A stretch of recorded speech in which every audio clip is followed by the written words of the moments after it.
This time, let's talk about chakras, the famous chakras, the centers of energy, of which is said that they are the most important ones are seven, and such centers of energy, it is said also that they are connected with our endocrine glands, with our nervous centers and our nervous plexuses. And it is said also that the chakras belong in an ether body or energy body, the one where acupuncture signals the famous meridians, where our vitality circulates. And the thing is that we go on the internet, we find lots and lots of ideas and references about the chakras.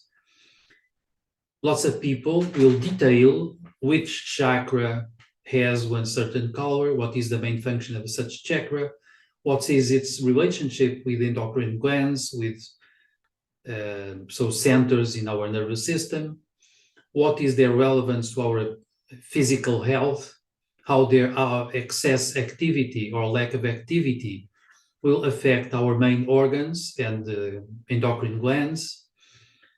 A lot is said about their connections with nature, with astrology, and so on.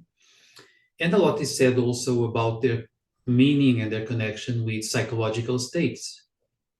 Generally speaking, we also learn easily from the internet that our chakras, when they are properly aligned and they are functioning in a harmonious way, bring good health mentally and physiologically. That's just normal. We find lots of stuff about it.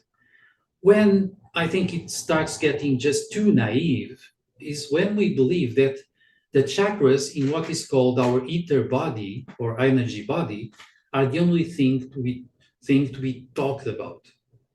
Perhaps it's not so, it's not that simple, because I think if we look at the same spiritual traditions, like the Vedic tradition from India, or such esoteric schools like Theosophy or the Arcane School from Alice Bailey and many others, they talk about chakras, and then they also talk about subtle bodies. They say we have the ether body or the energy body where we have the chakras, but we also have an astral body connected to the emotions. We have a mental body.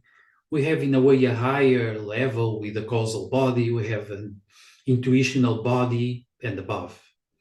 We have supramental levels where we find mostly what is called our soul. Now, sometimes we might go to someone and ask for him or her to help us align our chakras, and this person, well-meaning, most probably, will do her or his job, will help us align our chakras. We feel great for 3 days. Then we get back in the same state we were previously, because perhaps we did not take proper care of the origins of some imbalance in the activity of our chakras coming from subtle and higher levels, such as our astral body, and some emotional troubles, such as our mental body. And perhaps, indeed, as we find some also references about it, our ether chakras, they have their counterparts in our astral body, mental body, perhaps the causal, and perhaps even higher than that, what is called the intuitional body, because actually we might think that the intuitional body corresponds to what some people might call the cosmic ether level, that in a way the level of cosmic vitality, perhaps the vitality of our soul, and then there we might find the ultimate root of our chakras, and perhaps if we are able to become conscious up there, everything by itself will come to harmony in what concerns all our chakra systems. But then let us also think that we must consider that we might eventually be able to align our chakras by ourselves. But how can we do it? First of all, we are not meant to align them among them, just like that. When we align something, we have an horizon, we have a reference point. To align our chakras, most we want to get an energetic reference point that is indeed our soul, our higher self. We want to align them and to calibrate them with our soul, literally. We want to get in touch with our higher self, to feel its vibration, to allow its vibration to calibrate all our chakras. And how might we come about it?